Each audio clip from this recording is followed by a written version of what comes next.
Queen of Sheba. The Queen of Sheba is the monarch mentioned in the Bible and then in later works who travels to Jerusalem to experience the wisdom of King Solomon, 965 to 931 BCE, of Israel firsthand. The queen is first mentioned in 1 Kings and in 2 Chronicles in the Bible, then in the later Aramaic Targum Sheni, then the Quran, and finally the Ethiopian work known as the Kebra Nagast. Later writings featuring the queen, all religious in nature, come basically from the story as first told in the Bible. There is no archaeological evidence, inscription, or statuary supporting her existence outside of these texts. The region of Sheba in the Bible has been identified as the Kingdom of Saba, also sometimes referred to as Sheba, in southern Arabia but also with Ethiopia in East Africa. In the biblical tale, the queen brings Solomon lavish gifts and praises his wisdom and kingdom before returning to her country. Precisely where she returned to, however, is still debated as the historian Flavius Josephus, 37 to 100 CE, famously identified her as a queen of Ethiopia and Egypt, but the probable dates for Solomon argue in favor of a monarch from southern Arabia, even though no such monarch is listed as reigning at that time. The debate concerning whether the queen came from Ethiopia or Arabia has been going on for centuries and will no doubt continue, even though there is no hard evidence said queen even existed. Those who argue for an Ethiopian queen claim that she reigned over the kingdom of Aksum, but Aksum did not exist during the reign of Solomon or even when the Book of Kings was composed, 7th/6th century BCE.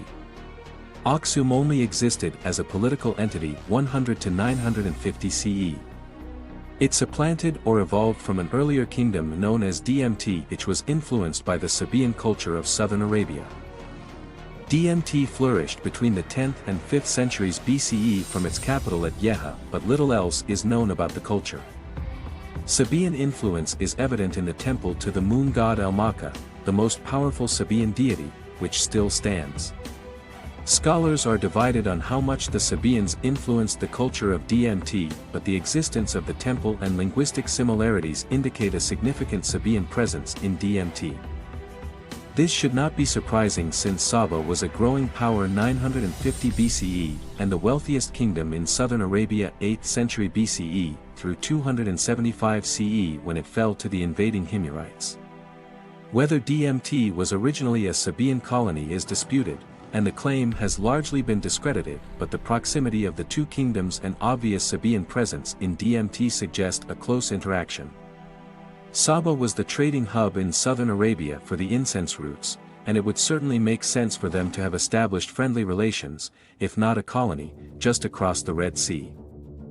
It is possible, then, that the Queen of Sheba was a Sabaean ruler of Dmt and that her legend then became associated with Ethiopia by the time Flavius Josephus was writing. It is more probable, however, that the association of Saba with Dmt led later historians, including Josephus, to claim she journeyed from Ethiopia when she actually came from Arabia. There is also, of course, the probability that she never journeyed from anywhere to anywhere because she never existed, but the persistence of her legend argues for an actual historical figure. The books of 1 Kings and 2 Chronicles relates the story of the queen's visit, and it is upon these works that later versions of the story are based. According to the biblical tale, once Solomon became king, he asked his God for wisdom in ruling his people. God was pleased with this request and granted it, but also added riches and honor to the king's name, which made Solomon famous far beyond his borders. The Queen of Sheba heard of Solomon's great wisdom and the glory of his kingdom and doubted the reports. She, therefore, traveled to Jerusalem to experience it for herself. The Bible only states that the monarch is the Queen of Sheba, but never specifies where Sheba is. The 120 gold talents would amount to approximately $3,600,000 in the present day, and this kind of disposable wealth would certainly be in keeping with the affluence of the Sabaean monarchy, though not necessarily during Solomon's reign. The mention of the great amount of gold and, especially, the abundance of spices certainly suggests Saba, whose main source of wealth was the spice trade, but evidence suggests Saba was most prosperous only from the 8th century BCE onward. After giving Solomon these gifts, the queen then receives from him all her desire, whatsoever she asked, besides that which Solomon gave her of his royal bounty, and then returns to her country with her servants. Following her departure, the narrative details what Solomon did with her gifts and with the almug trees and gold which Hiram of Tyre had brought him from the land of Ophir. Nothing further is mentioned of the queen in 1 Kings, and her appearance in 2 Chronicles follows this same narrative. By the time the story is repeated in the Targum Sheni, however, it has expanded with significantly more detail. The Targum Sheni is an Aramaic translation of the biblical book of Esther with commentary, but includes the story of the Queen of Sheba as one of its ancillary tales. This version takes the biblical tale of the queen's visit and embellishes it with touches of mythology, which most likely had grown up around the figure of Solomon. Solomon's wisdom, according to the Bible, enabled him to understand the language of the trees, animals, and birds. The Targum Sheni picks up on this thread and begins its story with Solomon inviting all the birds and animals of his kingdom to a great feast. The creatures all gratefully accept the invitation except for the woodcock, who declines, pointing out that Solomon is not as great a monarch as the Queen of Sheba and so does not deserve this level of respect. Solomon then invites the queen to his palace to do homage to him and prove the woodcock wrong, and, in order to make a greater impression on her, has one of the spirits under his command transport the queen's throne to him. When the queen arrives, she is suitably impressed, walking across a floor of glass which seems water, but still tests Solomon by asking him difficult riddles which, through his wisdom, he is able to answer. The queen then pays him homage, and presumably, the woodcock is satisfied. The Targum Sheni comes from the genre of rabbinic literature known as the Midrash, commentaries and interpretation of scripture. The work has been dated to between the 4th to 11th centuries CE, with different scholars arguing for an earlier or later date based on textual clues. This debate, like the one surrounding the queen's country of origin, continues, but it seems likely that the Quran borrows the story from the Targum Sheni, since the Islamic work regularly makes use of other older material. To cite only one such example, the Greek story of the 7 sleepers of Ephesus appears in a revised form in Surah 18. Like the tale of the 7 sleepers, the story of the Queen of Sheba changes in the Quran to fit the overall vision of the work. In the Quran, the queen is known as Bilkis and rules over the mighty kingdom of Sheba. In this version of the story, as in the Bible, Solomon, given as Suleiman, is given the gift of the speech of birds, animals, and the spiritual entities known as jinn, genies. He assembles his hosts one day to inspect them but does not find the hoopoe bird among the company. The hoopoe bird appears and tells Solomon that he has been flying far and came to the land of Sheba where, he says, I found a woman ruling over them, and she has been given of everything and she possesses a mighty throne. Surah 27:20. The bird then goes on to say how the people of Sheba worship the sun, not the God of Solomon, Allah, and how Satan has led them astray so that, although they have a great kingdom, they are not guided, so that they prostrate not themselves to God. Surah 27:25. Solomon forgives the bird his earlier absence and sends him with a letter to the queen, inviting her to visit his kingdom. When the queen receives the letter, she calls a council and reads aloud how Solomon wishes her to come to him in submission to his God. She asks the council for advice, and they tell her they are ready to fight for her, but the decision must finally be hers. She decides to send Solomon a gift through a messenger, but the king rejects it and tells the messenger that, unless the queen complies, he will come against them with hosts they have not power to resist, and we shall expel them from there, abased and utterly humbled. Surah 27:35. Once the queen has submitted to Solomon's God, the narrative in the Quran ends, but Islamic tradition and legend suggests that she married Solomon. In the Kebra Negast, the glory of kings of Ethiopia, this story is retold but developed further. Here, the queen's name is Makeda, ruler of Ethiopia, who is told of the wonders of Jerusalem under Solomon's reign by a merchant named Tamrin.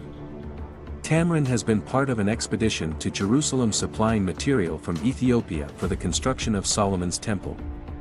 He tells his queen that Solomon is the wisest man in the world and that Jerusalem is the most magnificent city he has ever seen. Intrigued, Makeda decides to go visit Solomon. She gives him gifts and is given gifts in return, and the two spend hours in conversation. Toward the end of their time together, Makeda accepts Solomon's God and converts to Judaism. Solomon commands a great feast to celebrate Makeda's visit before her departure, and she spends the night in the palace. Solomon swears an oath that he will not touch her as long as she does not steal from him. Makeda agrees, but, in the night, becomes thirsty and finds a bowl of water which Solomon has placed in the center of the room. She is drinking the water when Solomon appears and reminds her that she swore she would not steal, and yet here she is drinking his water without permission. Makeda tells him he can sleep with her since she has broken her oath. Before she leaves Jerusalem, Solomon gives her his ring to remember him by, and, on her journey home, she gives birth to a son whom she names Menelik, son of the wise man. When Menelik grows up and asks who his father is, Makeda gives him Solomon's ring and tells him to go find his father. Menelik is welcomed by Solomon and stays in Jerusalem for some years studying the Torah. In time, however, he must leave, and Solomon decrees that the firstborn sons of his nobles will accompany Menelik back home, possibly because the nobles had suggested Menelik should leave. Before the group departs, one of the sons of the nobles steals the Ark of the Covenant from the temple and replaces it with a duplicate. As the caravan leaves Jerusalem, the Ark goes with them. The theft of the Ark is discovered soon after, and Solomon orders his troops to pursue, but they cannot catch up. Menelik, meanwhile, has discovered the theft and wants to return the Ark, but is persuaded that this is the will of God and the Ark is supposed to travel to Ethiopia. In a dream, Solomon is also told that it is God's will the Ark was taken, and so calls off his pursuit and tells his priests and nobles to cover up the theft and pretend the Ark in the temple is the real one. Menelik returns to his mother in Ethiopia with the Ark, which is enshrined in a temple and, according to legend, remains there to the present day. There are other later sources which also feature the mysterious queen and argue for or against her historicity. The Christian canticles of the Middle Ages, drawing on the New Testament references to a Queen of the South as the Queen of Sheba, represented her as a mystical figure. Christian art of the Middle Ages and Renaissance often chose the queen as a subject depicted either alone or in the company of Solomon. The Talmud claims that there never was such a queen, and that the reference to a queen in 1 Kings is meant to be understood figuratively. The Queen of Sheba should be understood to mean the Kingdom of Sheba, not an actual person. Other traditions seem to indicate there was such a queen, but who she was and where she came from remains a mystery. There is no reason to question the claim that a diplomatic mission may have been sent from Saba to Jerusalem during the reign of Solomon, and that the emissary would have been a woman. The queen could have been the daughter of one of the Sabaean kings, or perhaps ruled on her own after the death of her husband.